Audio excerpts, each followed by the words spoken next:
The sixth India Today Mind Rocks Youth Summit is about youth icons. You've already seen some. You've asked them questions. You've celebrated in the wisdom that they had to share about their journeys. But there's also something called a real youth icon, an unsung hero who's had a hard life and still had something to show for it. And that's why we want to introduce you to someone very special today. Every single one of you in the audience today is remarkable because you're a young individual who's got the drive to succeed. What is different among people, young people like you in our country, is that you have fabulous opportunities, which is why you are here. There are several others like you who are young, ambitious, go-getters like yourself, but they do not have the same circumstances, they do not have the same opportunities, yet they have the grit to do what they want and they go ahead with it. This year, Mind Rocks has taken the initiative to identify remarkable individuals from different walks of life who symbolize optimism and believe in bringing in a change by contributing to the society despite limited resources at their disposal. The India Today Group has a belief that change is not brought by a nation, but is brought by the individuals who live in it. And that's the reason why today these unsung heroes who live a silent life are being honored as real youth icons with the joint effort of UNICEF India and the India Today Group for all of us to know that the change has already begun. Can we please have that short audio-visual presentation to play now?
Well, all of those people you just saw, they were all shortlisted as the real youth icons by UNICEF India and the India Today Group.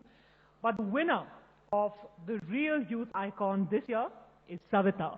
This 13-year-old from Mirzapur, Uttar Pradesh, her personal journey from being a child worker, the topper of her class, is full of grit, determination, and hope. She identified out-of-school children and helped them in getting to schools and also supported them as they made that journey back into their classrooms. Please put your hands together. Give a standing ovation to this young girl. She's done what a lot of us would want to, maybe do not have the time, the initiative. She did it despite her circumstances. Savita.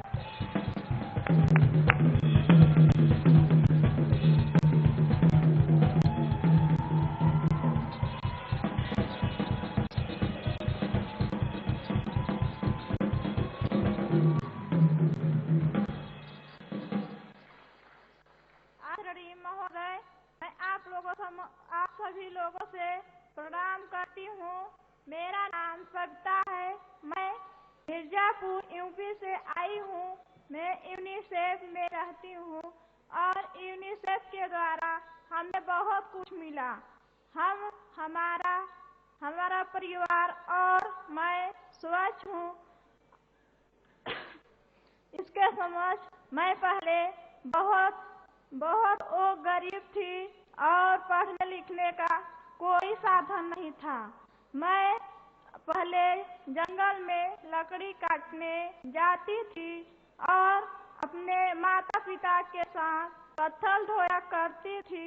अब सन 2011 से मेरे गांव में UNICEF सहभागी ग्रामीण विकास समिति जब से शुरू हुआ, इसे शुरू किया है तिवारी सर और छोटे लाल सर, रमेश सर और मैम लोग, सभी लोगों ने मिलकर सहयोग किया। और मैं पहले काम करती थी।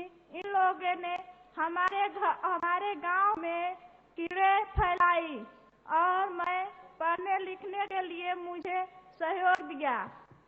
और इस सहयोग में मेरी भाभी महिमा देवी इलाहाबाद कोराव के नजदीक उसका नैहर है, वो 6वीं कक्षा पास करके आई थी।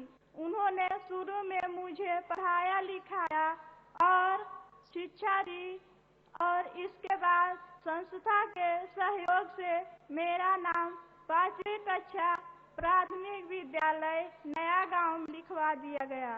अब मैं वहां से 5वीं कक्षा पास करके 6वीं कक्षा माँ सरस्वती विद्या मंदिर junior high school Ambedkar Nagar गड़बड़ में लिखवाया गया। 6वीं कक्षा पास करके अब मैं 7वीं कक्षा में पढ़ रही हूँ।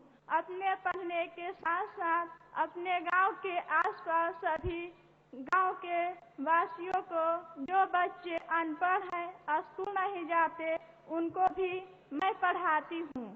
और यूनिसेफ में एक शुरू हुआ पहला ग्राम महाबली संगठन, दूसरा महाबली महिला स्वयं सहायता समूह और किशोरियों का बैठक, और पहला महाबली महिला स्वयं सहायता में महिलाओं को बहुत कुछ समझाया गया है।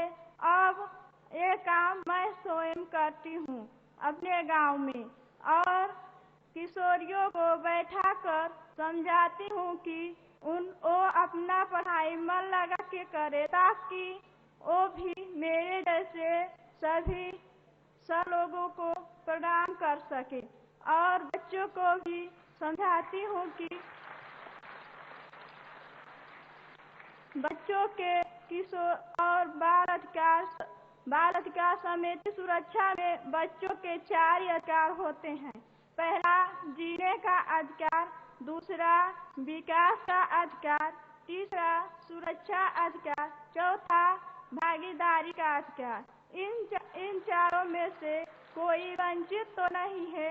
हम लोग यह भी ध्यान देते हैं कि हमारे गांव में किसी भी लड़की का विवाह 18 साल के कम उम्र में न की जाए। 18 साल के कम उम्र में जिस लड़की का विवाह हो जाता है, उसे कोई ना कोई परेशानी होती है। इसीलिए हमने निर्णय किया है कि किसी भी लड़की का विवाह 18 साल और लड़के का विवाह 21 साल से कम उम्र में न की जाए। मैं आगे पढ़ लिख कर अपने गांव के महाबली स्वयं सहायता समूह को बहुत आगे बढ़ाना चाहती हूँ, ताकि मेरे गांव का विकास हो और अनपढ़ बच्चों को पढ़ाना मेरा काम रहता है। मेरे गांव में लोग पहले कोई ना कोई अन्यथा कर रहे थे। जब से यूनिसेफ चालू हुआ है तब से मैं अपने गांव में समझाने के बावजूद अब सुधरने लगे हैं। धन्यवाद।